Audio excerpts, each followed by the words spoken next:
we are back. This is Beat the Line Broadcast. I'm your host, Picks by Pegasus, here with Dravy Key3Picks. Same old stuff as we always do.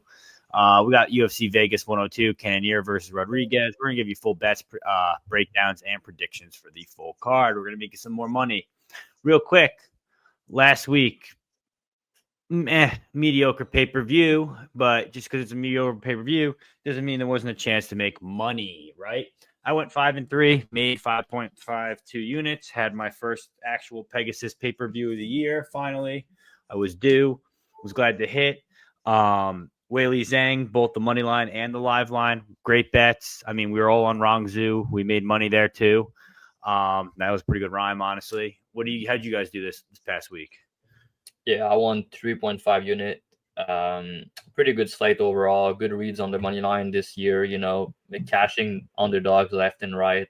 This card and the last couple cards, but we'll talk about this one. But I think this one might be a bit different. So, what about you, Key? Yeah, I think we went up plus 2.6 units on books. Some members made over $10,000, $20,000 on DFS using my DFS cores in the Dubclub and Discord that I post each week. So yeah, pretty good week all around for all my members. Ready to move on to this week. Nice. We all ate. All right. Let's get into our first one here. It's going to be a low-level girls fight. Julia Avila versus Jacqueline Cavalcanti. Julia Avila, she's 36, 5'7" with a 69-inch reach. Jacqueline Cavalcanti, 27, 5'8" with a 70-inch reach. Odds on these two ladies, I think Cavalcanti is the second biggest favorite on the card, or actually she's the biggest favorite on the card now. And she's minus 550 to minus 640. Julia Avila is anywhere from plus 400 to plus 435. Key low-level girl fight, break it down for us. What do you got for us? Yeah, I think that this price tag is a little bit much. I wanted to parlay Cavalcanti pre-tape, but just couldn't get to it. She just doesn't separate enough for me. And I'm not going to bend my process just to bet a low-level women's MMA fight at the end of the day. So to me, there's not enough edge on this fight from a money line perspective. Avila, although that she's super inactive and stuff, like whenever she has fought, she does come in there to fight. The Miesha Tate fight was obviously a bad look, but up until that point, I mean, she showed up and has fought hard every single time. And honestly, if you fight hard enough, that might be enough to steal a round from Cavalcanti with how thin her margins are. I mean, we're talking split decision versus Nora Cornell. I had her in that fight. Split decision versus Nunes. I had her in that fight. And a unanimous decision versus the worst female fighter of all time is Zara Farron. So these are people that honestly, Zara Farron should have been a knockout. Nunes, with all of her physical advantages that Cavalcanti had, should have looked way more dominant and shouldn't even be in talks of a split decision. I think that was a bad decision, but at the end of the day, I can't control judges. So I'm not paying minus 5 to sit here and watch a decision and hope that Avila doesn't get any back control or top time. She has been doing a lot of BJJ tournaments. I know that she's coming off of injury, I believe knee surgery. So of course I don't expect her to show up in physical prime or anything, but at the end of the day, she wants to fight. She's probably going to grapple a good little bit. Cavalcanti's margins are thin in damn near every fight. So to me, it's a pass. Yeah, I agree with you here. I was doing the exact same thing, actually. I was looking for a parlay spot. I actually almost did it when she was minus 400, but like you said, I mean, there are things that are worrisome here. Avila is very physical, can get takedowns.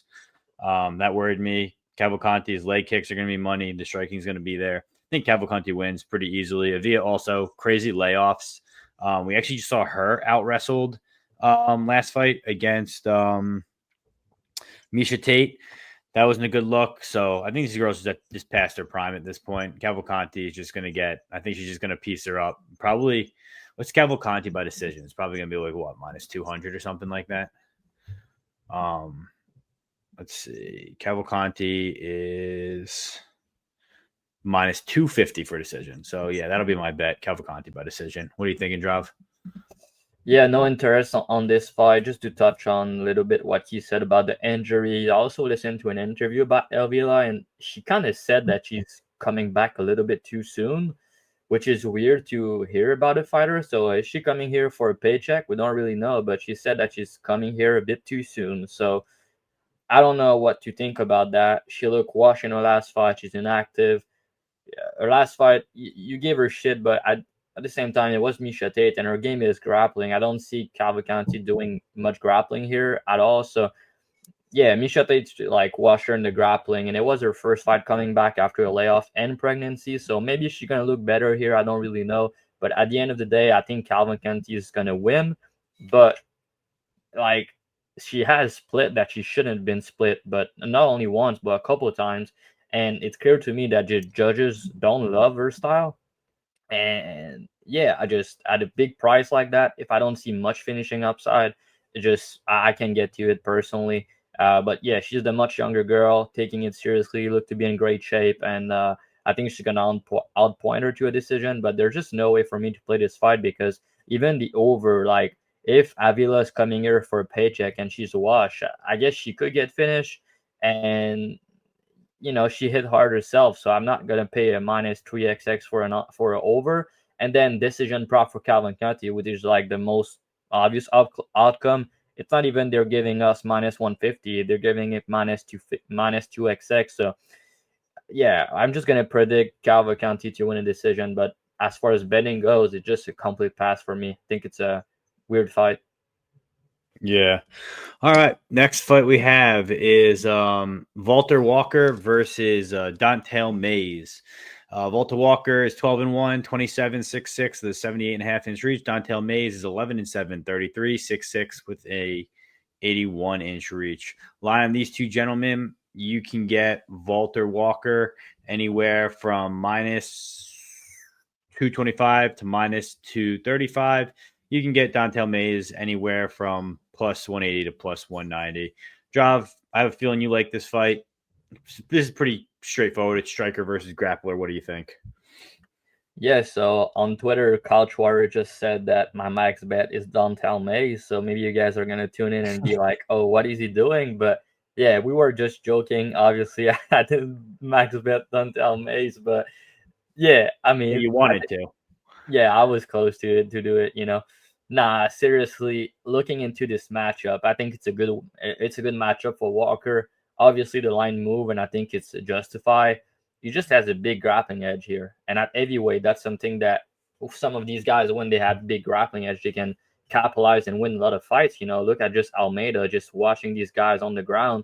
Not to say Walker's the same level, but like some of these guys, they don't have any bottom game and they don't have any get up. And looking at Mayes, he's a physical dude, but like he's low volume on the feet. He doesn't really throw in combination. He doesn't really have much power. I guess he has decent power for heavyweight, but his only KO is Arlovsky, who was like 44 years old or some shit. So yeah, don't have much power at all. Don't really try to win. Don't throw in combination. And then his takedown defense is bad, and his get up game is awful. Like he's not even trying to get up, and when he does, like he go right back down. And not only one fight, but multiple fights. And the guy just seemed content to lose a decision in these fights. So yeah, and Walker, like he's not a good striker. He's a work in progress, but at the end of the day, the guy showed me to be in great shape. If you look on Instagram, he's in fucking shape, man. If you look at his UFC debut, he was out of shape. He gassed out in that fight and he lost, right? After that, what he did, he came back in better shape, got a first round submission. Look to me, he's taking it seriously. He's 27 years old. And if you look, like he came here like 15 pounds lighter the fight in the Tafa fight, and then he looks to be training very hard and taking this seriously. And you look at Mayes, like he's coming heavier fight by fight, and he doesn't really look like he's training if you look on Instagram. So he looks to be at a random camp and all that shit. So I don't like that. And yeah, at the end of the day, Walker, like he's not good on the feet, but he knows he's gonna try to wrestle. He's gonna grapple a lot, and I think his wrestling is actually pretty decent, and he has a decent ground game. And yeah, one takedown to me is the round or the fight. I think you could submit him, or I favor him to do more in a decision. So yeah, even if they stand, like what is May's gonna do? He's gonna watch him throw a punch, another punch, and then Walker in the small cage too, just to put in factor. Like he's gonna have no problem getting the takedowns. And when he does, again, it's either the round or the fight, and Mayes is not gonna do anything. And even if you get back up, I think Walker is good enough to get another takedown right after that. So to me, it's Walker. Maybe decision, maybe submission. I'm not too sure, but yeah, I think the current line makes sense. Yeah, I played Walter Walker myself. I bet him at I should have known this by now. I think I bet him at minus 180, I want to say. Let me just go check real quick. Yeah, I bet him minus 175 actually for 2 units. Clear grappling upside. We watched Dontel Mays. He's a fish off his back. Nothing crazy. Walter Walker striking, not very good. Got to assume 27 years old. He's a pretty good grappler already. He should be working on his striking, so we should see improvement fight after fight, hopefully. He's going to get the takedowns. He's going to build a top time on him. Probably could submit Dontel Mays if he wants to. That's pretty much it. We did talk about, Walter Walker gassing. Even when he is tired, he still continues to wrestle and shoot takedowns. So we know at least if he's tired, he's still going to continue to wrestle. I don't think he'll gas out as quickly just because once you get Dontel Mays on the mat, he's relatively flat, doesn't move that much. So he's just going to have to make him carry his weight. Should be pretty straightforward. Stubborn decision for me. Walter Walker was an easy money bet. Now it's probably about fair where it's lined. So I'm not sure I would really play it now, but maybe we add him to a parlay or something like that later. What do you think, Key? Yeah. Both guys are shit. Mays is kind of interesting. It's like he's like thinking of one shot to throw at a time. Like it's like his brain is telling him like, oh, spinning wheel kick now is gonna really do the trick. Like just random bullshit, like flying knee. Let's do this now. Like it's like he has weird impulses that are just telling him to throw these insane one shot deals. But Walter Walker is going to wrestle here. I think that he wins. I'll be damned if I'm putting money on Walter Walker seriously. I think that there's some cool prop ways to play this and on DFS apps. But yeah, I can't get the Breski fight out of my head. I mean, that was just such an ugly look. And yeah, Breski's cut now, right? Yeah. But I mean, Breski is getting like his takedown defense is not good, but he made him work. Like he was trying to get back up all the time, and he was throwing in combination and pressuring him. Like Mays is not. I mean that's all good and shit. I'm just saying how bad Breski is. Yeah, he's not good. Oh, he's no ruler to use. So the Breski performance was a pretty shit performance. But Walker is gonna fight hard. He's gonna try to win, and I guess that's more than Mays. Like Mays is just sort of out there bullshitting, like he's on a heavy bag. So I think that Walker gets it done by just knowing how to win better. Mays is probably one of the worst. Has one of the worst processes ever on the feet. So it's a shame that he couldn't realize some potential with some of the physical attributes that he has. But yeah, I think that we're getting closer and closer to the end of the road for Dontel Mays in the UFC. I think that Walter Walker probably gets some top time. I don't know about a finish, but fuck it. I mean, he pulls off heel hooks at this point. Mays has been heel hook board. Fuck it. I don't know, but this is a pass fight for me. Back-to-back heel hook for Walter Walker. Yeah, that would be crazy if he does that. Next fight we got. Next, yeah. Honestly, who knows? Dontel Mays sucks, and I got fucked on my Cal Machado bet last time. Next fight: Vince Morales versus Elijah Smith. Vince Morales is 16-8. He's 34, 5'7", 70-inch reach. Elijah Smith 7-1, 22, 5'9", 71-inch reach. Odds in these two gentlemen. This line has had the most line movement of the card so far. Vince Morales went from being, I think, plus 2xx to now plus 130. And now Elijah Moore went from being minus 2xx to minus 155. I'll go first on this one just because it's quick. Early in the week, pre-tape, I was looking at this fight and I was like, I actually like Elijah Smith. I was like, he's got good power. He's got decent wrestling. He's the goods. He's that new age of fighter where, we're not just coming in as a wrestler. We're not just coming in as a boxer. They're coming in as mixed martial artists now. They're wrestling, they're grappling, they're striking, they're doing everything. So he's a pretty good prospect, everything like that. One of his fights, I believe it was against Reyes. He fought Reyes, looked like he got tired and then got finished. Kind of a concern. We watched the Dana White Contender Series fight. I think it was that fight. He also got against that guy Tao with the fucking crazy tats. Round 3, he did slow down a lot. So we're not sure if this guy knows how to really control his gas tank, especially for a guy who trains up in Colorado at altitude in Colorado Springs. His dad, clear Ultimate Fighter and UFC vet. So he should have the experience. All in all, I was thinking about it. If it gets down to a closer line, I may take a shot here, but you got to look at a guy in Vince Morales, right? Vince Morales has submissions. He's got grappling. He's got good wrestling. He's got good scrambles. He's got decent striking. He's got a good chin, right? We watched him take down Taylor Lapilus. No one just takes down Taylor Lapilus.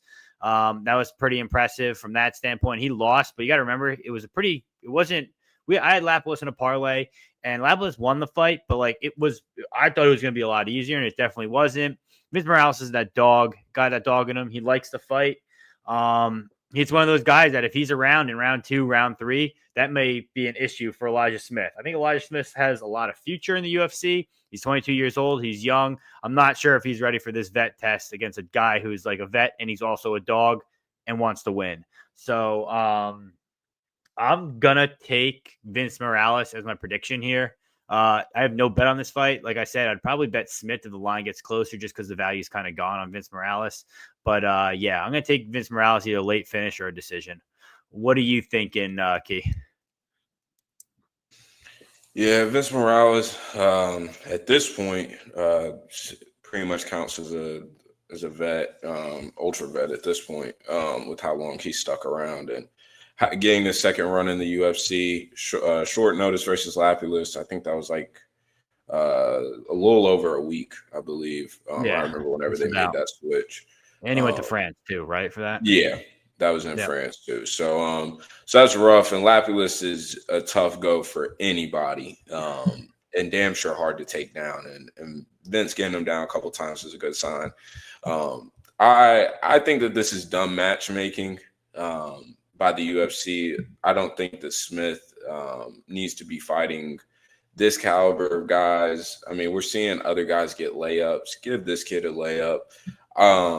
The Tao fight, I had a pretty big bet. I believe it was minus 170 or minus 200, something around that range. Yeah. But I had a pretty big bet on Smith in that fight. And round 3 was just ugly, just because he didn't know how to pace himself that well. And Tao is a crazy man, if you can't tell by the tattoos, but by the way in which he's fighting, there's no real skills there. He's just tough, and it's just tougher than guys. I think that Elijah probably wins round 1 off of speed and athleticism. I do think that he has real pop, but I'm unsure how some of these grappling sequences will play out in rounds 2 and round 3. So I think that as of right now, this fight is probably somewhat close to line correctly. But if you got Morales plus 200 and up, that's an amazing bet probably. I do give him finishing upside in round 2, round 3, but I also think that Smith, so early on in his career, the Tao fight, I have to imagine was just a great learning lesson for him in round 3. And with his dad having fighting experience, I have to imagine that things are going right in camp. So I think that this is if Smith can get through Morales, I think that we have to pay more attention to him. But I do think that this is just bad matchmaking. The pick is Smith, but I would not be surprised to see Morales get it done at all, and wish I would have gotten in on the plus 200 and up line. Yeah, and I even looked at, for my spread of the week this week. I actually I was waiting for Vince Morales' spread of the week to come out when he was plus 200. I thought they'd probably misline that a little bit, and it came out minus 200. So there was no value there. What are you thinking, Dravhy? You said you got a lot to say for this one. Yeah, I don't even have a bet on it, but I have a lot of information for the people listening. So I'll give it to all the guys. But I mean, I almost bet Morales when he was plus 200. I had in my face, and I was hesitant even at plus 200. The reason is he's not doing a lot. Sometimes he's not doing much. Like if you watch his UFC losses, he could have won some of these fights, Miles John fight, for example, but he's not doing enough. And I feel like that could happen here. He could lose by just not doing enough. And I'm pretty confident he's going to lose the first round, but I'm also pretty confident he's going to win the third, I'm also very confident Smith is not going to finish him. because Morales is very, very tough. And I'm also confident that Morales has the better cardio of the two. And obviously, he has way more experience. But I bet Smith with Key on Dana White Contender Series. I think he's solid, right? He's an athlete. Good wrestling, good striking, good fighter in general, but he has flaws. You can see them clearly. Like, yes, his cardio, but not only his cardio, his striking defense. When the guys get tired, like he doesn't have any defense, and people can land whatever they want on him. So that's a concern for me. And at 22 years old, yeah, I guess we can see improvements, but also UFC debut at 22 years old against another veteran might not be good for him, if he gets tired. And it's not only the Tao fight. Like, he got tired against Cortez, he got finished, he got tired against Tao. He almost got finished in that fight, by the way. And it was not only in round 3. He got tired in round 2 with a minute left. Terrible look. And then he pushed through it and on Dana White Contender Series, respect to him. But like, Tao landed 58 significant strike in round 3. Like, it's not a good sign. Like you said, Tao is a madman, but he's not skills. Like, not a great sign. But I think Smith can potentially land takedowns early here, but I don't think he's going to control Morales. And if he does that, he might just tire out. So probably not a good look. And Morales has very good front choke, so you need to worry about that. And on the feet, I think Smith hits harder. And when he's fresh, I think he's going to win. But as the fight goes on, I can see Morales picking up the pace. And another reason I didn't bet him pre-fight is because I think after the first round, it could be a good live bet opportunity at bigger price if you lose the first. And yeah, so I've listened to interviews about both guys, and they used to train together, not for a long time, but about 2 years ago, they trained together a little bit. And Smith said that he has like clip of the footage of their sparring on his cell phone, and he talked a little bit. He said that he texted Morales and shit, and like he said, "Good luck, sorry, I didn't mean to, they offered me the fight, so I accepted." But what catch my attention is Smith, for this fight, he went to Factory X to do a part of his training camp with Chris Gutierrez, and I think that's a good look for him, just because we know Gutierrez was able to land a lot of leg kicks on Morales and finish him. And I think that like being with Gutierrez is gonna just help him prepare for this fight in a way, because we know Morales, like, one of his biggest weaknesses, he doesn't really check leg kicks. So yeah, I think it could be good. And Jonathan Martinez also fought him. Gutierrez also fought him, so they know how to prepare for him. But yeah, so I thought it was interesting that he did a part of his camp there, and then they used to train together. And yeah, I don't really know who's gonna win. Like, I think the price is close to accurate. I think Smith being like minus 125-ish makes sense. So maybe still value on Morales, but he looks to be a very like possible value loser to me this week. Like, lose round 1, round 2 very close, but Smith edged around, and then Morales come back late in round 3, win the round, but doesn't do enough to win the fight. So I actually think Smith's gonna win the fight. That's why I didn't bet Morales. And again, coming back after like winning a lot of underdogs back-to-back week, like plus 200 just looked like an easy bet. But after looking more into it, I feel like it's a better live bet opportunity than a pre-fight bet. And I just think that Smith has the tools to win this fight and look good. So I'm going to pick him to win. But again, if you bet Morales at a big dog, I think he was the side betting-wise for sure. So yeah, I'm excited to see how it play out. I think Smith, he has a lot of potential as a fighter, but he has a lot of time to grow and improve also. So we're gonna see. But athlete, wrestling, striker, he needs to improve his cardio, and he showed that heart in Dana White Contender Series fight, which was a good sign. But yeah, we'll see. All right. Next fight here is it's definitely an interesting one. We're looking at let's see the share tab. We are looking at Gabriel Bonfim versus Chaos Williams. Gabriel Bonfim 16-1, 27, 6'1", the 72.5-inch reach. Chaos Williams 15-3, 30 years old, 6 feet tall, 77-inch reach. Line on these two gentlemen, you can get Bonfim anywhere from minus 200 to minus 230.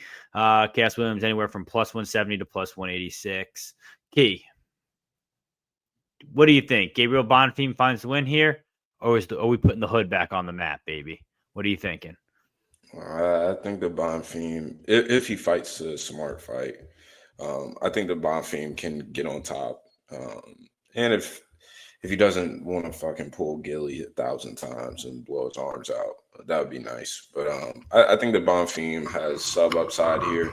On the feet, I know that everybody acted like Bonfim put a clean 15 minutes together against Lusa, and everybody was talking about his cardio improved. And while I think that it's good to get 15 minutes through, I didn't think that was like a very clean performance. I think that Lusa was outmatched. And I think Bonfim still showed some areas of issues with his striking defense. Lusa's just simply isn't good enough to capitalize on a lot of that stuff. But leaving chin up, hands down against a guy like Chaos is looking for a disaster. So I wouldn't be surprised to see Chaos bonk him if he counters him with one shot. But Chaos, it's not like he puts together and picks his shots very well. It's sort of just like if he clips you, he does. And luckily, he's clipped a lot of guys, and particularly early. So it'd be interesting to see if Bonfim is willing to just let his nuts hang, or if he wants to actually try to take this a full 15 with a measured pace. So it'd be interesting. And I do think that this being a small cage also brings in some different factors too. I think that Bonfim would be able to cage push, body lock, get to some takedowns. He's obviously the superior grappler, and I think that he has real top pressure. So I think that that's the path here, but at minus 210, minus 209 or so right now on Bet Online, I'm not willing to hop in. I wish sub price would have been a little wider. I don't think the KOs Chaos has had a good chin and has been pretty durable throughout his whole career. And has really been one of the calling cards for him throughout his career. So I wouldn't be surprised to see Chaos bonk him, and I also wouldn't be surprised to see Bonfim get the sub here or a decision. It really just falls under how Bonfim's game plan is coming out. We know what Chaos's game plan is. So it really is all dependent on Bonfim's game plan and the Brazilian brain. So that's always an interesting fight. So we'll see here how this goes. But my prediction is Bonfim by sub or decision.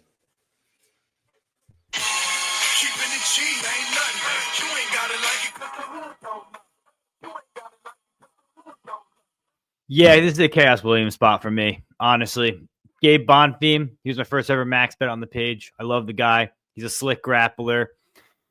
He puts a lot of his shit together. He's a decent striker. Honestly, these Bonfim brothers are the goods. The question about Gabe, though, late round 2, early round 3, that's where he finds his issues. He looks crisp on the feet round 1. After that, he wants to work the grappling in. Chaos Williams, like Key mentioned, body locks are going to be there for Bonfim if that's going to be his takedown attempts. But other than that, Chaos Williams has shown pretty decent takedown defense. Chaos Williams' calf kicks are going to be there. We know Gabe Bonfim's a little more straight when it comes to striking. Chaos is a little more looping. But that right-handed Chaos, bro, it catches you, it puts you out. We haven't seen it lately, and it's a shame. But a guy like Bonfim later in a fight, round 2, round 3, if he gets there, I think he's going to knock him out. He'll find the chin. He'll knock him out. And people are going to have to learn, man. I mean, it's a little different. He ain't no French guy, as we saw with the French guys in Giuseppe was it last week or 2 weeks ago? I think it was last week. Giuseppe, another French guy losing a fist fight. What now, Shabazyan and Mike Davis. Yeah, that's a little different. That's a different story. We don't. The streets don't accept Mike Davis. We don't want Mike Davis. We got Chaos Williams from Detroit. All right.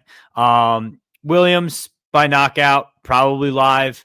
Like he said, though, levels on the mat. If it gets there, probably Bonfim. So it wouldn't be a surprise if it's a sub. Come to a decision. It's going to come down. I think I'd give 3 to Chaos, give 1 to Bonfim, and then 2 is we'll see who wants to make it a dogfight or not. But I'll take a dog shot on Williams here. I'll predict him to win by knockout or split decision, but I have no money on it yet. I'll let you know when I do. Jav, what do you think for this one? Yeah, I think there's a couple of different ways to play this fight. On the money line side, I think Chaos is the side. Like you said, he does have some KO upside. And yeah, we've seen Bonfim like get cracked before, slow down before. But yeah, I think the Dalby fight was a learning experience. You know, the guy never went distance before, and Dalby is known for pushing the pace and breaking guys, even though he's not a good finisher. But the pace that he pushed and the fact that he's never going to quit, it's like sometimes these guys can break. And when you're undefeated and you never won a distance and someone pushing you, it's not getting finished, you can break. We've seen it multiple times. But yeah, I think the guy is solid, to be honest. I think he's the better technical striker of the two. He has a good jab. But I think Chaos power is better. And obviously, like, he could crack him, like you said. But I think the technical point about these two, I think Bonfim is better. And I've made a lot of money backing Chaos. Like, I back him in his last fight. It was like pick him. And one of the reasons is I think he has one of the best chin in MMA, and that's something that people don't talk about him often. But his chin is insane. Like, man, I swear to God, he has one of it. I'm saying all that, and he's gonna get knocked out this weekend, right? But I'm just saying, like, he has a very good chin. So I don't think Bonfim's gonna hurt him or knock him out. I don't see that happening. And sometimes when you get these sub, sometimes it's club and sub, but I don't think it's on the table here. And he doesn't wrestle a lot. So the thing here to me though is like Williams' grappling is an unknown. I've seen Pereira like almost choke him and Pereira grapple him a bit, but all these other fights, like, he doesn't really have grapple against any other grapplers. And Bonfim grappling is very good. His guillotine is super slick, and yeah, he's a finisher at the end of the day. So if he's on top of Chaos, the fight might be over, right? We don't really know. Like, to me, his grappling is a big unknown in the UFC still. So I'm not willing to bet him or bet against him because of that, because it could just be Bonfim is just level above in the grappling. You take him down and that's a wrap, or you catch a snake and that's a wrap. Make it look easy. But also, if he doesn't get takedowns, I think he's going to win the minute on the feet. But I think Chaos is going to win the big moments with the power and the fact that he's more durable. So again, plus 180, I think it's a dog or pass. But I think Bonfim, if you want to play him, I think there's like, I didn't play that, but if I were to play him, I think you go Bonfim submission or decision.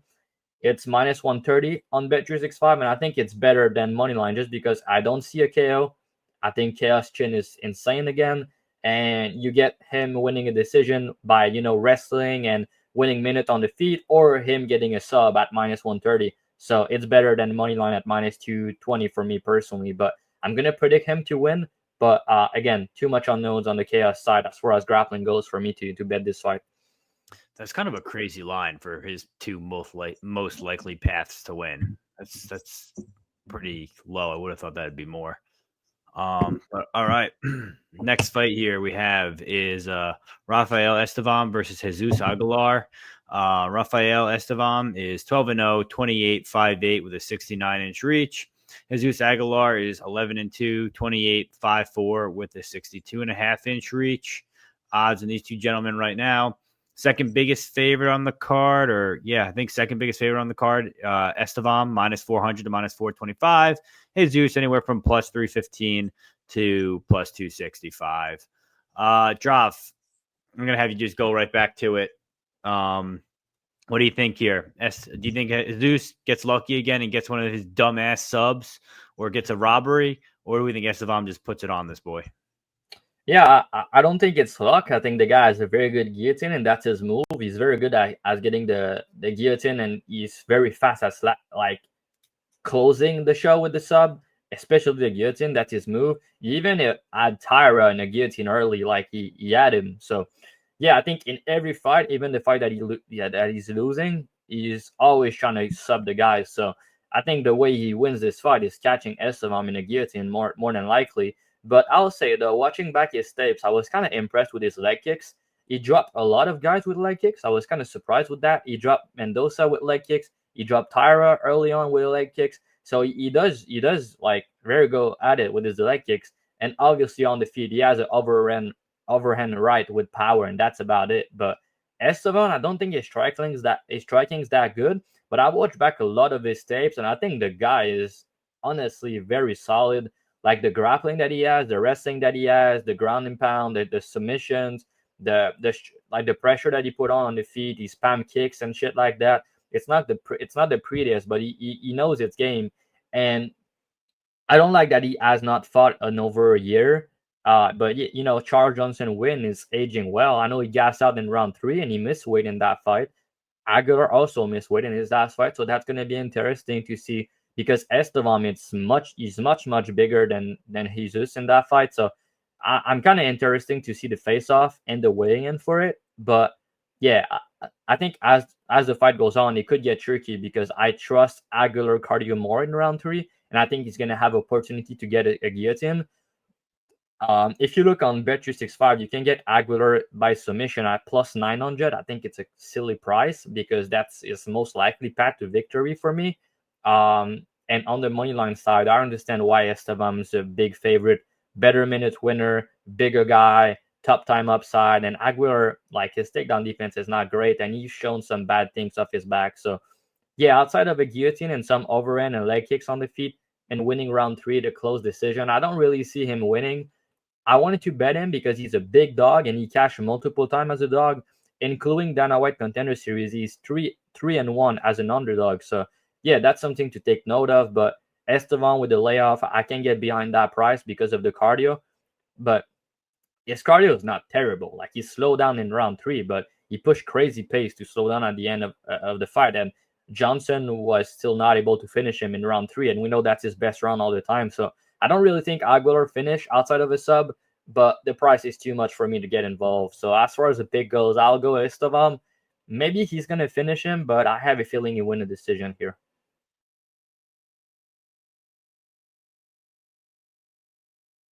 Muted, Peg. Yeah, it's kind of crazy. It says it across your screen now when you're muted and you're trying to talk. But yeah, I think this is an Estevam spot. I like Estevam by decision. I don't really see him finding a finish here. We need justice for Matus Mendonca. We remember how that went. That was a big bet by me. I thought he won that fight. He got robbed. If Mendonca was grapple banging Jesus, Estevam's probably going to do it worse. So that being said, we've kind of seen this story before. I like Estevam by decision. What do you think, Key? Yeah, I think Estevam does whatever he wants on the mat.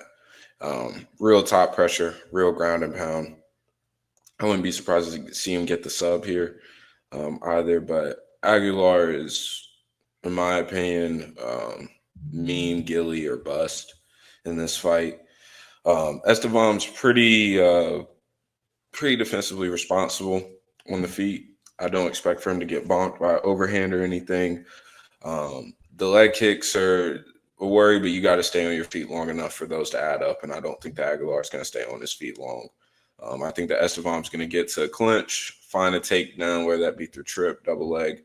But I think that he's going to find a takedown. I think from there, that's the round. Aguilar's, in my opinion, not very good off of his back, although he will pull gilly. But again, that's all he has. I think that Estevam's just – this price tag is deserved. I think that Aguilar has been deserving of a loss for a long time now. Cheating death, bro. Cheating death. This run is fucking crazy. I mean, 3 straight with his skill level in the UFC is like that's like worth an Olympic gold medal. Shannon Ross, Mendonca won. I don't care. 3 wins in the UFC for this guy. That's like he deserves a Nobel Peace Prize. I know. So this is a pass fight for me. I did play this on DFS apps in some ways. The members just played about an hour ago at time of recording. So yeah, I'm on Estevam here, but I'm not parlaying the money line. But I think that this is a deserved price tag. All right, next fight we got is Jared Flash Gordon versus Masherbaijan Ruziboev. Masherbaijan, right? Masherbaijan Ruziboev. Jared Gordon, 20-7, 36, 5'9", 68-inch reach. Ruziboev, Nur Sultan's younger brother, 20-4-1, 28, 5'11", reach not given, gym not given. He's at the Philly team. He's with the Philly team down in Philadelphia. Sean Brady knows folks. Line on these two gentlemen, Gordon's anywhere from -265 to -300. Ruziboev anywhere from +200 to +240. Key, a low-level men's fight. I mean, I feel like Jared Gordon is a huge step up for this guy, Ruziboev. I didn't really tape it. Wiki capped it. Ruziboev just beats Cans. If you look at his Instagram, it looks like he has some sort of power, which could be an issue for Gordon, but doesn't look like it's anything special. Probably Jared Gordon's spot, right? Yeah, I mean, I'm not into laying chalk on Jared Gordon if he was fighting my grandma, but again, I think that this price tag is probably somewhat deserved. Ruziboev, I did do a decent amount of tape on this, sadly. I wish I could get that time back from my life because Ruziboev is god awful. Worse than his brother, which is very hard thing to do. Y'all know how I feel about his brother. The GOAT. So, but I think that Ruziboev is, I mean, he's just sitting back waiting to throw a right hand. And one fight that I can't even find on Tapology. I'm not sure if I'm just getting the guy's name wrong just because the languages are different. But he got taken down by a plumber and then just randomly gets a flying knee knockout. Like, it's just random shit that's like, okay, this doesn't make any sense. He's fighting at like literal cans on regionals. He's coming in. His last fight was October 7th, 2023. So a decent sized layoff coming into this fight.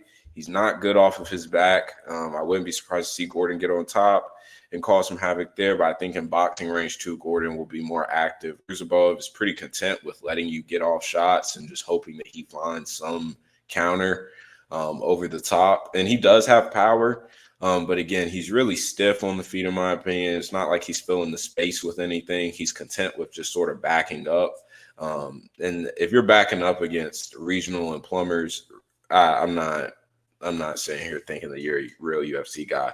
And honestly, we gotta like UFC matchmakers and like Hunter, Dana McMahon, Sean Shelby, like we gotta ask some questions about the guys that they're signing on late notice. Because I just know that there's better guys in Vegas right now who are waiting for a late notice call and are very available to make weight. Because Ruziboev is just he's not UFC caliber.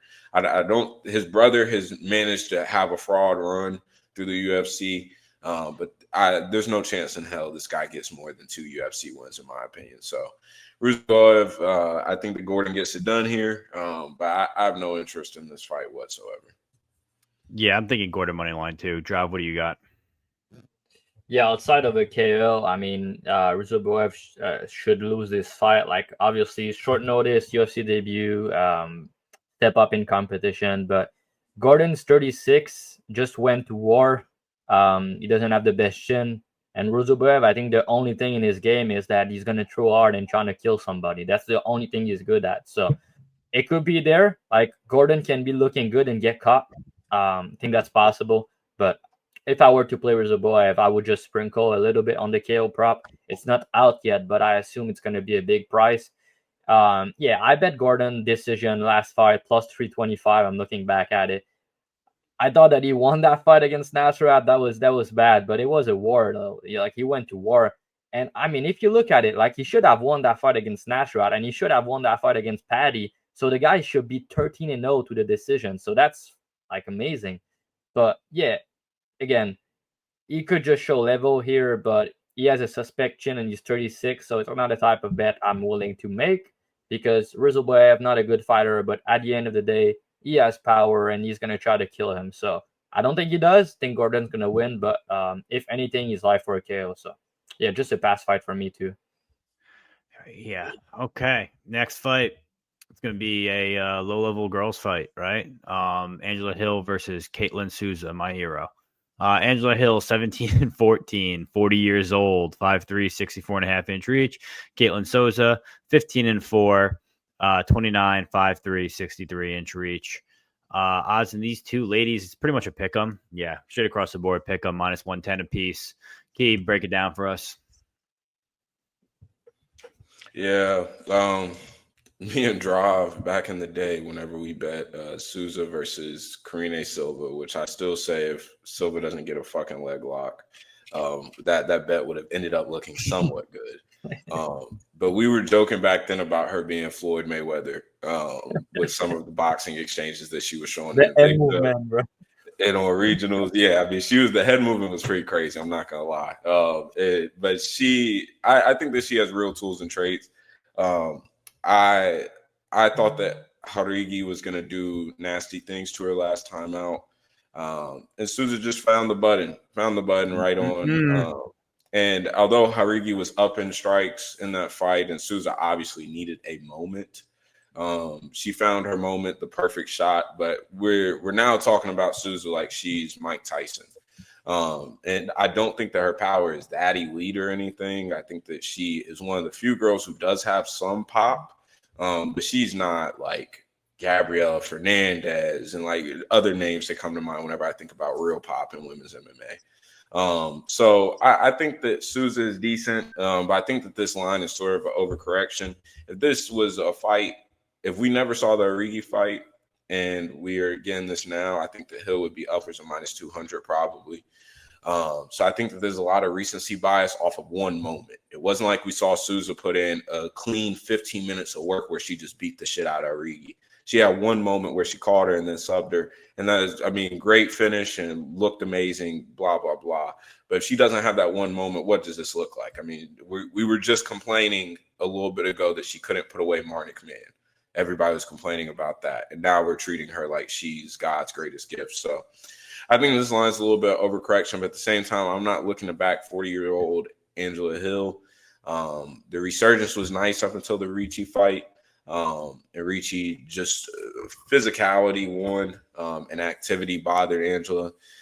I think that Caitlin will probably be the cleaner striker here, but Angie's going to make her work for a full 15. There's going to be clinch exchanges. There's going to be elbows thrown. Angie's just constant volume and work rate. It'll be interesting to see if Souza's cardio holds up, and I think that it will. But I'm not. I think that this is just a close fight. I think -111. Yes, pretty much a pick 'em now. I think a pick 'em is probably somewhat close to right, with Angie maybe a slight favorite. Just due to the fact that she has a way better body of work and has only really lost to girls who are like true top 10, top 15 type girls. And Souza, we don't know that she is yet. So although the youth is on her side, I still have questions about her process. Grappling will be interesting to see how that plays out. So for me, this is a pass fight, and I have absolutely no interest. Yeah, me too. I agree. I'm waiting for spreads to come out on DraftKings for this one. Obviously I cashed Souza as a big spread against whatever her name was, Jaguguri or whatever Key said here. Whatever. Yeah, that girl. Irrelevant at this point. My girl Souza took her out. I don't know. I was going to say over seems fair, but I'm staring at it being -600. So I guess I would call that fair. Don't do that, Peg. I don't know. I don't know. Well, yeah, you're right. I wouldn't do that just because Hill is 40 and Souza might actually crack her. So that could be an issue. But there's definitely like a path for Hill here. Pace, pressure, will crack Souza, make her tired late. Like definitely a possibility. I just don't think like a straight pick 'em line like this in a girls fight, there's just no value here. So I'm passing too. If I'm going to pick a side, I'm just going to pick Souza just because I like her. What do you think, Drav? Yeah, I share a lot of the same sentiment as Key on this one. Not a fight I'm passionate about, but I went into tapes trying to bet Hill. I ended up leaving tapes and be like, oh, okay, I think Souza might win this fight. You know, she was the underdog, and the reason is like, yeah, Hill is 40 and she had some fights she looked good in, but I think she's regressing now and people are not really catching up to it. I don't think she looked great against Ricci, man. I mean, Ricci has no power and she was boxing her up on the feet. And as the fight goes on in round 3, I think she didn't look good cardio-wise either. She was super sloppy. But the thing I've noticed is like her grappling has improved a lot over the last few years. And that's my concern here. If she grapple in this fight, kind of think she could make it look easy though, because I don't think Souza takedown defense is very good and her get up is questionable. So if NG trying to wrestle, grapple, get on top, might try to, you know, tread and sub or shit like that. Like Souza has been finishing in all of the losses. So, you know, it could be a spot where he'll just show her a vet lesson in the grappling. But on the feet, I think Hill's the better like minute winner. But in the pocket, I think Souza can crack her. And we've seen Hill, like she's very durable, never been KO, but she got cracked in some of these fights even against Gomes, right? She got hurt. Against Lemos, she got hurt. Like there's against Dern, she got hurt bad. So she get hurt in some of these fights. So I feel like Souza can steal rounds because of that and win big moments on the feet, in the pocket with her hands. And I just think she throw very hard. And, you know, Hill doesn't really throw hard. So I feel like she could win minute and then boom, lose the round. But she can also win the round based on grappling. So that's where I'm torn. It's like she's 40 at the end of the day, and, you know, she's fighting at 115 pounds. So we're going to see regression. And I think that's where we're already seeing the regression. But my only concern is the grappling on the Hill side and the experience and everything. So I don't know, man. I think it's fine to pick him for a reason, and I completely agree with it. But I'm going to pick Souza, I guess, being the younger girl, the girl that hit harder. That's, you know what it is, 11 years younger. So I'm going to pick her to win. But as far as betting goes, I think it's flying accordingly. No interest on my end. All right, guys, main event time. This is going to be the opening fight for our main event. As always, comment. Main event time. Oh, no, I'm sorry. Main card time. That. Main card time. Like, comment, and subscribe. That's the point I was getting to. We do this for free. We're making you guys money for free. Just support us. Like, comment, subscribe. All our links are below. Just click it. Subscribe is the easiest thing to do. First fight, Jose Delgado versus Connor Matthews. Jose Delgado is 8-1, 26, 5'11", 73-inch reach. Connor Matthews, 7-2, 32, 5'8", 71-inch reach. Odds on these two gentlemen. You can get Matthews anywhere from plus 225 to plus 260. You get Delgado anywhere from minus 310 to minus 320. Drav, I'll have you go first here. I mean, I can't remember if we were all on Matthews against Bazooka or if it was just me. It may have just been me. I was not on Matthews. But Jose Delgado kind of looked like the goods on his Dana White Contender Series. Now he's fighting Connor Matthews, who's relatively hittable. Not impressed by him. He's another New England cartel guy. Kind of hate that camp. I think they all stink. What do you think? Yeah, I think Delgado's the goods also, like you said. But there are also clear O's in his game in the striking defense. You said Matthews is hittable. I do agree with you, but Delgado is also very hittable. So, and he got dropped before in the past, and he got wrestled before in the past. But, you know, the guy that took him to a decision and fuck him is a very good wrestler. So I don't put too much into that. But the guy is training at MMA Lab. He has a good frame for the division. He put on crazy pressure, good striker, power, nasty knees, good grappling. He has different submissions. I like his game. Like, I'm not going to lie. I like his game. And I think all of his fights are finishes, but his cardio is actually pretty good. And Matthews, he's a decent boxer. He's all right in the pocket. I bet him on Dana White Contender Series the second time. He was a big dog. You know, he's going to fight for your money. He's a tough guy, but that's about it. You know, his cardio's all right. He's durable, all right in the pocket with the boxing. He shows some grappling on the regional, but not really there on the UFC level. So, yeah, I just think that because of how hittable Delgado is and how crazy he's going to go for the kill, he might leave an opportunity for Matthews to crack him. But saying that, though, Matthew has only, I think, one career KO. So I don't really see that super likely. He's 32 years old. Like you said, not a fan of the camp he's training at either. I think Delgado is training at a better camp in MMA Lab. I think he's the better all-around fighter. And I think he has the way higher ceiling of the two. So I'm going to pick him to win, and I'll say he's going to finish him. Yeah, I don't mind. I take Delgado too. Everything you said, money line is fine with me for a parlay if you want to parlay someone this week. What do you think, Key? Yeah, I think Delgado cooks him. Matthews, getting older.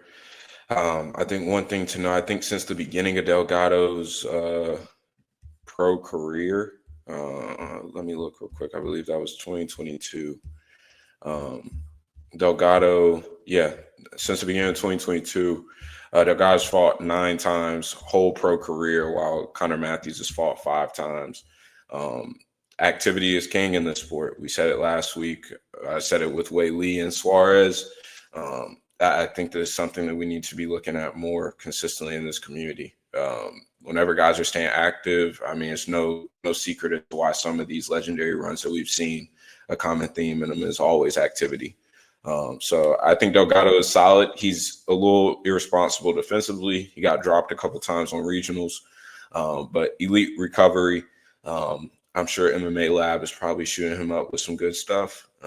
So I think Delgado, front kick, leg kick, jab. He's mean in the pocket, gonna throw hooks. I mean, he's just a ballsy fighter. Activity, nonstop.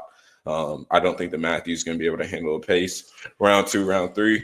Hopefully we get some good numbers on props coming on commercials. I think FanDuel just drops. I got to take a look at those, but I think that there's some cool prop ways to play him. I'm not sure about money line just from the fact that Delgado at -300, I'm not looking for somebody who's a little irresponsible defensively. I feel like that's a recipe for disaster at times. So at -300, I'm not sure if I'm just willing to eat that, but I did play him some other ways that members got recently. So I think that Delgado is the guy. I think that he's somebody to keep an eye on. And I hope that he just tightens up his striking defense and just somewhat chills out on how much he wants to fight, because he's a guy that just wants to fight nonstop for 15 minutes. So I have my eye on him. I think that he's going to have a really good run in the UFC. All right, next fight we got is Rodolfo Vieira versus Andre Petroski. Rodolfo Vieira is 10-2. He's 35, 6 feet tall, with a 73-inch reach. Andre Petroski is 12-3. He's 33, 6 feet tall, 73-inch reach as well. Lining these two gentlemen, Rodolfo Vieira is anywhere from -240 to -275. Petroski is anywhere from +200 to +210. Drav, you go first. I feel like you got a strong opinion on this one. Yeah, I think Vieira is going to smash him. Any way he wants, basically. He could knock him out, though. That's my outtake of the week. I know two grapplers. Petroski, right? Decent grappler of his own right. BJJ black belt, but they're just a level fights on the mat. And I think on the feet, Vieira, I was kind of impressed watching back the Curtis fight. The jab, the 1-2. He clipped Curtis multiple times with these shots, and he landed clean on him. Like, these type of shot, if he land these on Petroski, he's gonna hurt him and might knock him out. Though I'm not even kidding. He landed some good shot on Dustin Stolfus, and I know people are kind of low on his cardio because of the Fluffy fight. But first of all, that's what Fluffy does to pretty much everybody. But I think he learned it since that fight. Cardio looked better in the Stolfus fight and the Curtis fight. Like, he shot 20 takedowns against Curtis, didn't get any of them.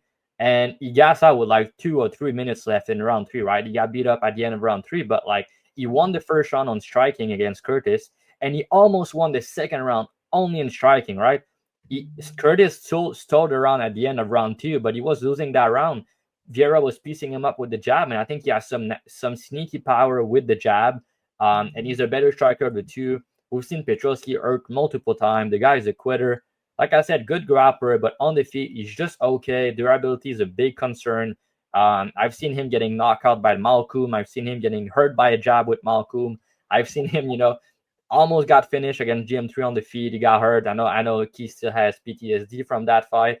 And yeah, I just think that the guy is a quitter and he has bad cardio also. Like, I trust Vieira more in fight where it extends compared to Petroski. Because if Petroski can get takedowns and you get hurt, he's just going to quit, right? If Vieira hurt him, the fight's over. If Petroski hurt Vieira, he can still come back and win. I've seen it multiple times. He get hurt, but he still can win the fight. He has more heart than Petroski. I favor his cardio. He's the way better grappler of the two. If he gets on top, the fight might be over. I guess Petroski is the better wrestler, but I think Vieira is very strong. And for a BJJ guy, I think his wrestling is pretty good. And again, who's going to shoot first here? Because if Petroski shoot takedowns here, he might just end up getting reversed and submitted. If Vieira shoot takedowns, I think he's going to get him eventually. And if he stayed out on the feet, Vieira is going to hurt him at some point or win the minute being the better striker. It could turn out to be an ugly striking fight. But even if that's the case and he go the distance, I still favor Vieira. I think he has multiple paths to victory. Whatever it is, KO, sub, decision, I favor him by all methods. And I think Petroski, his path is to edge a close 29-28 decision. But yeah, I don't see it. I think Vieira show him levels and probably finish him, but he could win by any method. So yeah. Yeah, I agree with you. I love the spot here for Vieira. He's out. He's a black belt killer. Everyone knows that. Bottom game, so top game, some of the best in the league, best rear naked choke we've seen.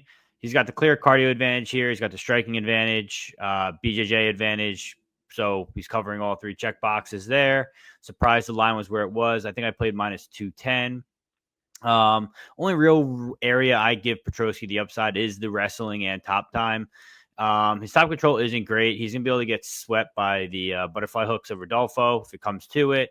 Not really worried about that. Also, Petroski looks good when he wrestles. A guy like Fremd who doesn't move and just lets you control him, kind of like we talked about with like Dontel Mays.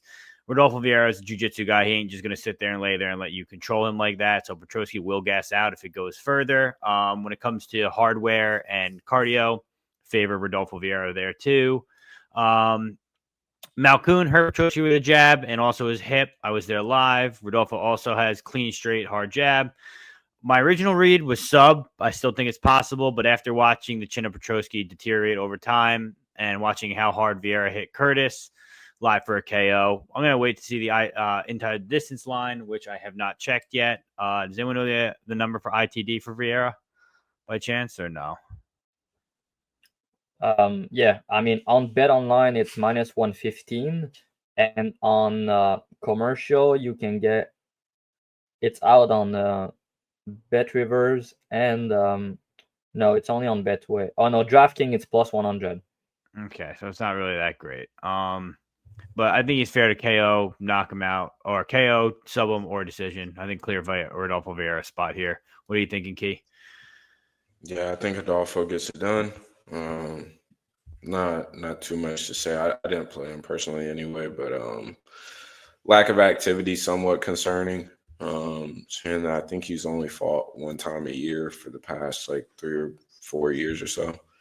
But Petroski is Petroski. So I'll leave it at that. I think Rodolfo gets it done.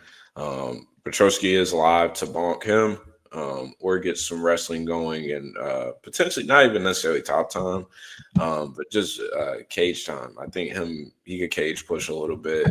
But again, it's like for how long? He's like a ticking time bomb in there, it feels like, and when he's going to explode and just end up self-destructing. So, yeah, I think Rodolfo gets it done. All right. Next fight, the better Bonfim brother, Ismail Bonfim versus Nazim Sadykhov. Bonfim is 20-4. He's 29, 5'8", 71-inch reach. Nazim Sadykhov, 9-1-1, 30, 5'10", 69-inch reach. He's out of Long Island. Fight odds, minus 200 across the board for Bonfim. Nazim Sadykhov, anywhere from minus 170 or plus 170 to plus 175. Key, break this down for us. Is Bonfim just going to box him up and beat up Sadykhov, or is Sadykhov going to make this a dog fight, kind of get lucky like he does in every fight and find like a third round finish or get like a draw from winning a third round? Yeah, I think that the Sadykhov run has to end eventually. I think the guy's been deserving of L's. He should be 1-2 in his UFC career. And even with the win with McKinney, there was even some controversy there, cage grabs, hand, all sorts of stuff that was being disputed right after the fight, I remember. But Slava deserved to win that fight. And Sadykhov still somehow managed to lose the third round after literally killing Slava in round 2. Murdered him with a left hand, then a head kick up top. And then flew in with ground and pound and still managed to not win the round 3 and let Slava put on an offensive boxing clinic, honestly. And then the Evan Elder fight, Evan Elder just simply outworked him, and then Sadykhov got saved. And to his credit, he landed that knee. But Evan Elder was up 2-0 on all judges' scorecards on his way to a clean decision win. And then Doctor stops the fight after that knee. So, again, I think the guy should be 1-2 in his UFC career right now. But he is good, I will say. I think that he does have good tools. But his fight IQ is bad. And I think this process on the feet is bad. It's almost like you're drilling in the gym. And it's like jab, 1-2, low kick. Okay, your partner turn. jab, 1-2, low kick. Like, he wants to take turns striking rather than actually countering and intercepting people's strikes, whether that be with jabs or just filling the space with some sort of volume in between. But it's almost like, okay, you go. Okay, I took all your shots. Okay, now my turn. Instead of interrupting rhythms, there's no real process going on. Whereas with Bonfim, the jab is out there. And although I think that he could let go of his hands a lot more, he's a real educated boxer. You can tell he stays pretty defensively responsible outside of him throwing those big hooks or those big overhands. But that always has real pop. And again, that appeals to judges, especially in a small cage where you're constantly hearing that thud in the apex. I think that's going to appeal to judges here. I think the Bonfim's jab is going to be money. And I think that he really can rip to the body. Sadykhov constantly keeps that high guard up, and he tries to be responsible defensively. I think the Bonfim's going to find the body. That left hook will be money. So I'll be interested to see how that plays out. And I think in terms of the grappling, I think that both guys could have grappling success, but Bonfim gets up and shows real urgency. I don't think that Sadykhov has any grappling upside here. And again, the guy just doesn't fill the space. If you're not seeing her wrestling hard against Slava in 2023, that was, I don't know what to tell you, dog. Like, it's a pretty simple game plan against Slava. Just at least mix in the wrestling consistently. Like, at the very least. And he only shot 7 takedowns. And he was getting boxed up. Like, outside of the exchange that led to him wobbling and then dropping Slava, he was getting cooked in that fight. I mean, it wasn't really a question of who was winning that fight in between those minutes. So, again, I think the Sadykhov's process is a bit flawed. I think that he's talented, but his process is a bit flawed. I think that Bonfim's the better fighter. I know they missed weight and didn't finish Pichel, but he cleanly 30-27 to him. I'll be interested to see, and the only way that I see Sadykhov like looking some sort of dominant in this fight or anything is if he were to get the leg kicks going. But again, I don't think the guy has a good brain on him. So I think the Bonfim boxes him up. I think the Bonfim is the better Bonfim brother. Ismail here, I think he's the better Bonfim brother. Real process, real hands, educated jab, good eyes in the pocket. I think that he rips to the body. I could see round 2, round 3, him even dropping Sadykhov with something, whether that be body shots or something up top. But I think he wins a clean decision here is my prediction. Yeah, I agree with you. I think the counters of Ismail with his boxing are going to be too much for Sadykhov. Not really worried about takedowns, stuff like that. Ismail is the better fighter here. Pretty clear. Sadykhov is due for an L. I think he's a popular dog this week. A lot of people like him. I could see why, he fights hard, but like Evan Elder fight was down 0-2 before getting that lucky cut finish. Last fight against Borchev getting picked apart before the knockdown or takedown. I don't know. Like you said, it's got to end. The bullshit's got to end at some point. So I'm going to take Ismail Bonfim. Plus, Ismail Bonfim, you don't have to worry about his cardio as much. The boxing's good. The jiu-jitsu's good. He's well-rounded. Happy to play him. Watched his line at -142. Taped it. Was like, wow, I love this guy. At that point, -160. Was like, oh, maybe we'll get a buyback. -190. Oh, fuck, I missed it. Now it's -210. And here we are. Dravhy, what do you think? Yeah, I'm not going to talk too much about it because basically key breakdown is like the same as mine. I was reading my notes when he was talking, and I mean, almost every point he made, I have in my notes. So the only thing I had that he didn't say is the striking defense. Like, if you look at the stats, right, Bonfim's striking defense is 70%.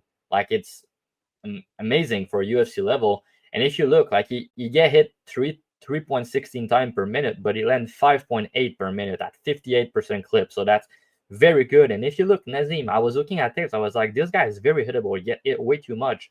And you look at his stat, he has 48% striking defense, and he get hit 5.72 times per minute compared to landing 4.94 per minute. So the stats say he's 48% accurate, and he get hit way more than he hit people with 48% striking defense compared to Bonfim, who was more accurate, who has a way better striking defense. And I think he's the better striker of the two in a mostly striking fight in that one. And like he said, I mean, the body shot, the body work is going to be wide open. Nazim, he's a good fighter, right? But like when he stay in the pocket, with his hands like that, and his body's wide open. And Slava was like and even Evan Elder, they were landing clean body work. And Bonfim is very good with the boxing, especially in the pocket, especially with the jab, with the left hook and the body work. So I feel like it's gonna be right there. I don't think Nazim's gonna finish him. And Bonfim also, he has like 3 times the experience of Nazim, and he's a year younger, which I like. And yeah, the guy is very solid. So yeah, I mean, Nazim was down 2-0, like you guys said, against Elder. He finished him in round 3. And he lost basically the Slava fight minus the knockdown. He was losing that fight. He got work. He didn't really know what to do. He was getting pieced up. So yeah, I think the guy is tough. He's going to fight for your money if you bet him. But at the end of the day, I just think Bonfim is too skills for him. I think he's the better fighter all around. I don't think Nazim has wrestling success. Maybe he's going to try, but I don't think he's going to be successful. So I think Bonfim is the side, and probably by decision. Okay. Next fight. Our boy, Key. Our boy is back. Dylan Budka versus Edmund Shabazyan. Dylan Budka, 7-4, 25, 6 feet tall, 75-inch reach. Edmund Shabazyan, 13-5, 27, 6'2", 75-inch reach. Holy shit, does this fight stink. Dylan Budka, anywhere from plus 298 to plus 305. Shabazyan, anywhere from minus 350 to minus 375. Drav, I'm going to have you go first. I mean, this is pretty clear way for a live line. Let Edmund win round 1. If he gets the finish, good for him. If he doesn't, put all your money and your mortgage on Dylan Budka to win after round 1, and he'll probably cake Edmund Shabazyan with takedowns as long as he survives. What do you think? Is that true or no? I mean, dude, if Edmund will lose that fight, like, he should be cut. He should just retire. I mean, like, I don't get it. They give him a layup here.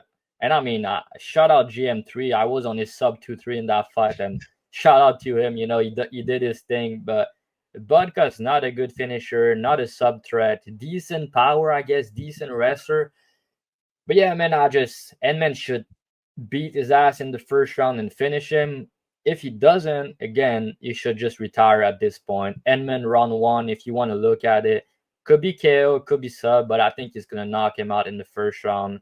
Yeah, I don't get why he's minus 400 and the under 1.5 is plus 140 when he does finish, and when you win and look good, cover his price tag, it's more often than not under 1.5 rounds. So, but I'd rather play the first round because it's double the price, and I don't really see Budka finish him early. So yeah, Edmund round 1, or just give him his paper and he can go find another hobby. All right, Key, what do you think? Yeah, Edmund head kick round 1. I think the Edmund. I mean, this is massive step down in competition. UFC's obviously trying to keep him around. Sad part is about I think the Edmund's. I mean, his durability's always been kind of quite, but I think his chin is like becoming a real liability. I think we'll start seeing it again whenever he starts seeing some real good strikers. And honestly, I wish that's what they would just give him matchup wise. But I think the Edmund is solid. We know how good he can be for the first 7.5 minutes of a fight. I think that he cooks Budka here, round 1, round 2, KO. All right. Next fight is our co-main event of the evening. Don't forget, like, comment, and subscribe. Calvin Kattar versus Yusuf Zalal. Calvin Kattar, 23-8, 36, 5'11", 72-inch reach. Yusuf Zalal, 16, 5-1, 28, 5'10", 72-inch reach. He is on the comeback of a lifetime. Kattar anywhere from plus 340 to plus 310. Yusuf Zalal anywhere from minus 400 to minus 450. I mean, Key, the wrestling's always going to be there against Calvin Kattar. He's from that camp that does no wrestling from the Northeast, which is relatively surprising. He's not there anymore. He's at TriStar with Rob Fund. He's what? He's at TriStar with Rob Fund for this camp. Ah, okay. So made a good camp change. I like that. Still probably not going to be impressed. Yusuf Zalal's on the way up. He's coming off an ACL. Kattar is coming off an ACL injury. A line is still huge, though. What do you think, Key? Yeah, I think that there's value in Kattar here. Just being completely honest, I think he outperforms this price tag.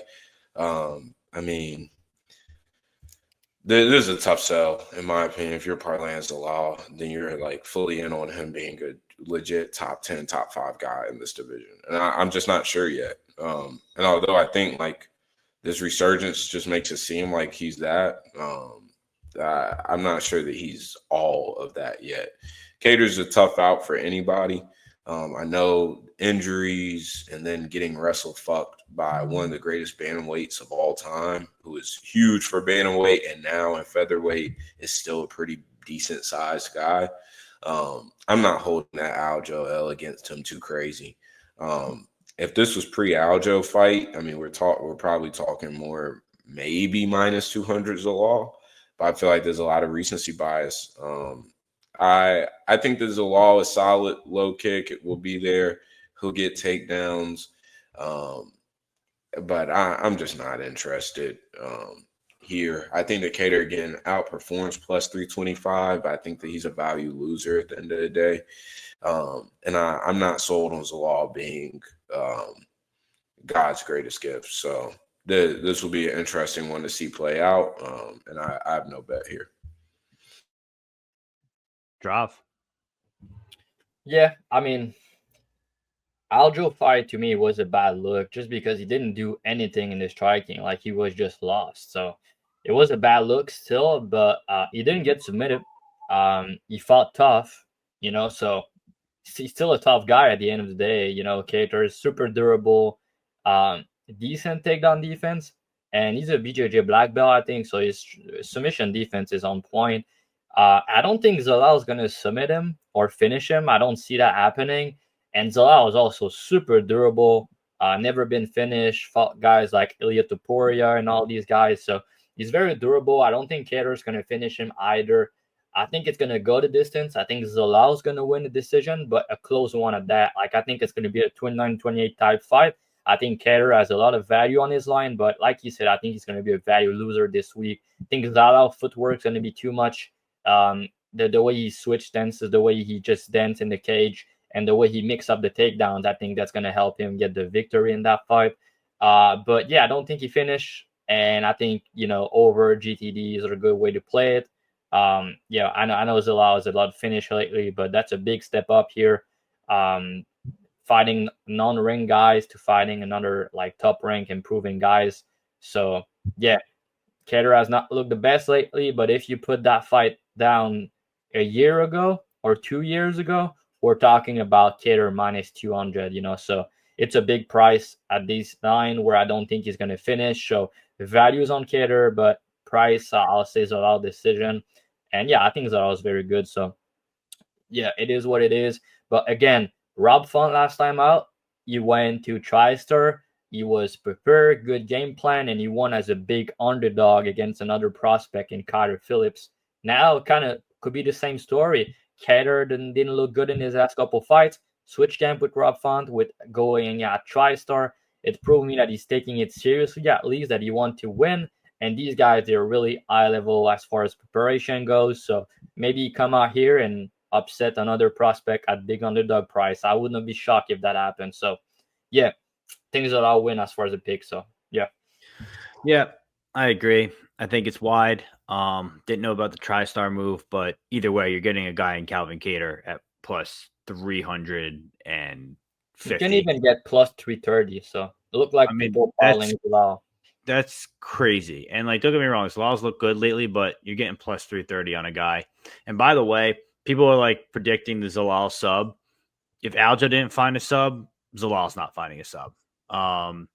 Yeah, he's slick with it, but I don't see that. He's not Aljo slick, bro. He ain't Aljo slick. I can tell you that much. Yeah, Aljo is slick, but yeah, I just don't see a sub either. Yeah, so I mean, unless he gets a KO, which I mean that's not very likely either. We know Calvin Kattar's got a pretty good chin. Like, this line is just crazy to me. So I don't know. We'll take it for what it is. Spread, Peg? What about the spread? It could be that you just took the words right out of my mouth. That's going to probably be my spread of the week right now. Is going to be Calvin Kattar. I think I was just looking on DraftKings. I thought I saw plus. I think on Bet Online it's plus 170. Yeah, I thought it was more on DraftKings. I had it right here. What is it? Plus 3.5 or plus 5.5? 3.5. So they're giving minus 110 on plus 5.5 on DraftKings. What's the difference again? Just remind me. I'm not betting them often. 5.5. 5.5 allows you to get 30-27 on 2 scorecards and 129-28, I think. So he just needs to win one round on one judge's One round on scorecard. one scorecard. Let me see. So it's 30 plus 29. And then What do you think about it? That's 89. Then you do 27 plus 27 plus 28, which is 82. No, that doesn't work. So you could get 30-27 on one scorecard and get one round on every other scorecard and be okay. Okay, I think, I don't know, plus 170 for 3.5. It looked better, don't you think? I agree. I think the plus odds are much way to go because I think if it is a close fight, he's not getting 30-27. It's going to be much closer than that. I think he wins the round. I think he wins around easily. I think he wins. And he's not getting finished. So, yeah, I think it's a good bet. Do you like it, Key? Yeah, I agree.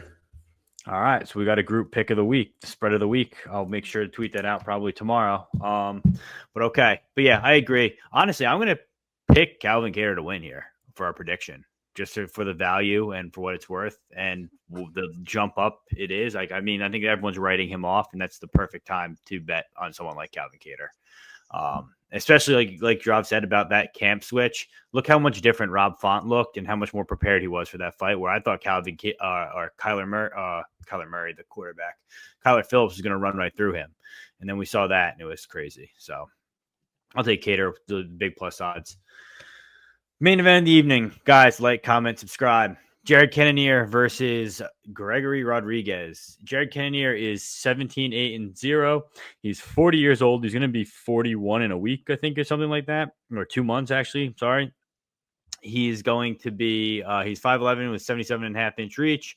Gregory Rodrigues, Hobocop, 16-5. He's 32, 6'3", 75-inch reach. Odds on these two gentlemen, you get Gregory Rodrigues anywhere from minus 220 to minus 225. You get Jared Cannonier anywhere from plus 185 to plus 200.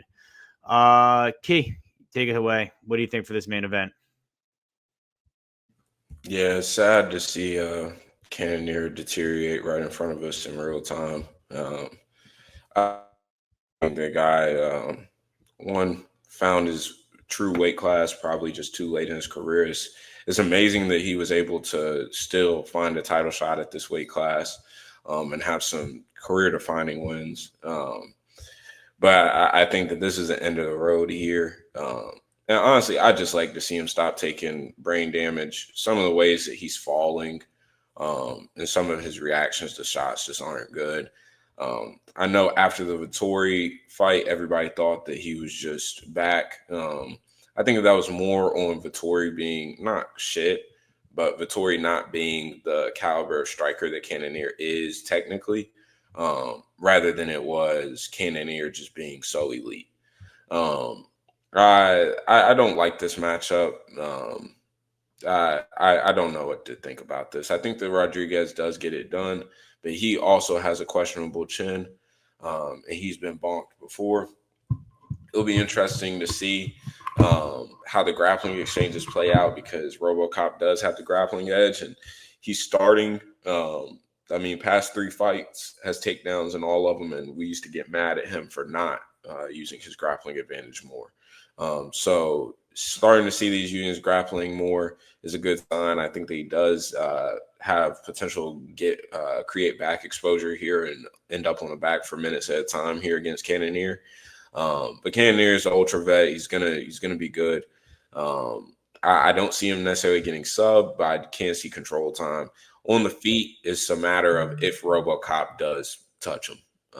I think the Cannonier probably has the better process as a striker, but I don't know if I don't know if he can take a shot from RoboCop. And honestly, I'm gonna just assume that he can't. And that's what this line is based off of. Minus 220, I believe, right now on BetOnline at the time of recording this. I'm not running to go play that. I called a couple lines personally on DraftKings that at minus 160 and range like that, but I'm not looking to have a strong bet on this fight. I do have RoboCop on DFS apps. But outside of that, I'm not looking to get super involved with this fight. I think that Cannonier is damaged goods, and I think that we're coming to see the end of the road here. This is for sure the last Cannonier main event we will have to suffer through. Yeah, I agree with all the sentiment Key gave here.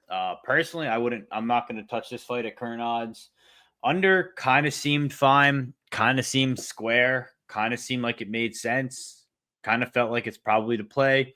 We've seen Cannonier dropped in his past 2 fights. Robocop hits hard. Robocop's got good grappling.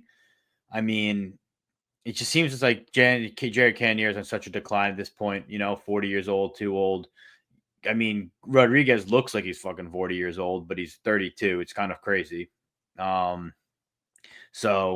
I think Gregor Rodrigues probably wins this fight, passing of the torch, trying to get him built up. Would it surprise me if Cannonier won by KO? Not at all. Cannonier still has power, still throws volume. I mean, we don't really know how Rodrigues is going to do over the course of 5 rounds at this point in his career. Also, we know Jared Cannonier will throw volume and be okay over the course of 5 rounds. So, I don't know. Tough fight to choose. Probably Gregor Rodrigues early or Jared Cannonier late. Fight goes a distance. Could be crazy. I don't know what those numbers look like, but I mean, there's a hypothetical where neither guy gets finished and it goes a distance. So, I mean, I don't hate it. But like I said, my pick was going to be the under early, but I kind of convinced myself off of it. But I'll take RoboCop to win for my prediction. What do you think, Drav? Close us out. Yeah, I think any guy can win and look good. I think they're both live for a KO, either side. Cannonier is getting older, took a lot of damage. Durability is starting to go, but the guy is still a tough dude. He's not going to quit unless you put him out. I don't really think RoboCop's going to grapple heavy here because he might be scared to gas out in the 5-round fights. That's the first time he's in a 5-rounders here. That's a big step up, though. Going to CLD, and he was an underdog in that fight, I'm pretty sure, to Cannonier, a proven top 5 fighter and being a big favorite. It's a big step up. If you look at the guys Cannonier has been fighting, all top level guys, and he beat some of them, you lose to some of them, and RoboCop is very hittable and he's there to be cracked, and his chin is not good. Like, I know he's on a good run, but the guy can be cracked, and Cannonier does hit like a truck. I know he doesn't have a lot of KOs recently, but then if you put some context into it, he's fighting a lot of guys that are very, very durable, and he's having big moments against them. Like Imavov and Barao fight, they were both very competitive. And he broke, I think, his arm in round 4 against Barao, important to note. And yeah, he had volume-wise his best performance against Vittori, and then he beat Sean Strickland. I know it was very close, could have gone either way, but the fact that he was able to land big shot against Sean, the fact that he was able to hurt Vittori, the fact that he cracked Barao also, he clipped him 2 times, he kind of wobbled him twice in that fight. I don't know, man. Just tell me that the guy can knock out RoboCop for sure. RoboCop, again, doesn't have a good chin. He's a madman. He goes for it, and he's live to knock him out. But he was an underdog to Christian Leroy Duncan. And now we're talking minus 230 against Cannonier. I don't know, man. To me, you can convince me either guy's going to knock the other out. I don't really think RoboCop's going to grapple or submit Cannonier. So I think fight ends by KO is a good bet. I think Cannonier KO is a good bet because basically, again, you put that fight down on paper a year and a half ago or 2 years ago, we're talking about the line will be flipped. And now, Cannoniers take a lot of damage. He's older. I know his chin is declining, but still RoboCop chin is not great. So yeah, I think they could both hurt each other. They can both knock the other out. So you can get on FanDuel Cannonier KO at plus 360. Again, to me, it's just crazy. I think they both have a chance to knock out each other. I think it should be closer line, but I'm not betting the money line. I just, I'm not really. I don't want to put too much into it because Cannonier can just have taken too much damage and be kind of washed. But again, he had moments against all these top guys that he fought recently, and he hurt some of them. So RoboCop could knock him out, come out there and make a statement. But that's the biggest test of his career. and he's a big favorite, and he doesn't have a good chance against a guy that hit like a truck. So we'll see what happens, but Cannonier KO for the upset.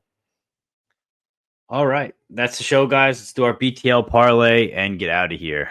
I'll go first. My BTL parlay leg, Ishmael Bonfim minus 210. That'll be me. Motherfucker didn't even bet him, but using him as parlay. I did now. So I'll take that. Hold that. He's minus 200 on Bet Online. I mean, my ass may be on a bet. He gets back down to minus 175. Okay, so I'll take him Ismail Bonfim minus 200. I'll take Zalal and Kattar over 2.5 minus 220. Over 2.5 Kattar, Zalal. What did you say that was? Minus 220. Okay. Since we're just picking random shit at this point. It ain't random, Key. Get us a winner. We need a winner because I might actually track this parlay. I need a winner out of you. Let's go Adolfo Vieira. I'm usually not this pussy, but there's nothing else. Adolfo Vieira. Are you sure you don't want to bet Estevam minus 310 or minus 400? The fuck no. Adolfo. Okay. Rodolfo. He's minus 265 now, though. But yeah, you still want Rodolfo Vieira minus 265, Key? I don't care. Great, I care, but okay. Plus 201. Plus 201. All right, 2-1. All right. This is the most pretty BTL parlay of all time. This one might actually hit. Maybe we'll see. Now I'm going to be over. I got a lot of money on Rodolfo Vieira. This is going to get scary. All right. That's the show. Picks by Pegasus. Link in bio. Everything's linked below as well. I'm going to update. Drav's link is wrong for some reason. I don't know how it happened, but I'll update it. What do you guys got going on for your dub clubs and all the stuff you guys do, all the extracurriculars you guys do? Yeah, for me, it's OddsShopper.com. The link's going to be in the bio. Peg's going to put the right link this time around. So you can subscribe, get all my bets, all my breakdowns for every fight, my betting leans for every fight I don't bet on. So you can have all the information and take the taping study that I do to help you make your own bets as well. And on the OddsShoppers app or the website, you're going to have access to a lot of things to help you build your parlays, to have, to have an odd screen for all the books that you want, and you're going to have free bets from other cappers also on the platform. So that's pretty good stuff. And if you don't care about that, you just want my picks for this card, I have 5 bets, including a max bet. I have a lot of CLV though. That's why it's important to be in the team early and get these lines with me, because it's called Beat the Line Broadcast for a reason. You know what I mean? So yeah, if you just want this card, I can get you something on Bet MMA Tips. It's only $10 per card. If you want that, hit me up on Twitter, Dravy _, and yeah, let's cash and win some big money this week. All right, Key. Yeah, Key3Picks on all platforms. Y'all know the drill. Dubclub's been popping. We got a little winning streak going. Guys have been cashing tens of thousands of dollars on DFS using my DFS course that I post in Discord every week. $20 a month. Hit me up saying BTL or just let me know that you watch the pod. And I'll hook you up. Screenshot the subscribe button. Yeah, and I'll hit you up with a special code so you can get in Dub Club and Discord. I already have one bet up. And we got Prize Picks, Underdog Fantasy, Better App. We got it all. So get in. All right, guys. That's the show. Peace.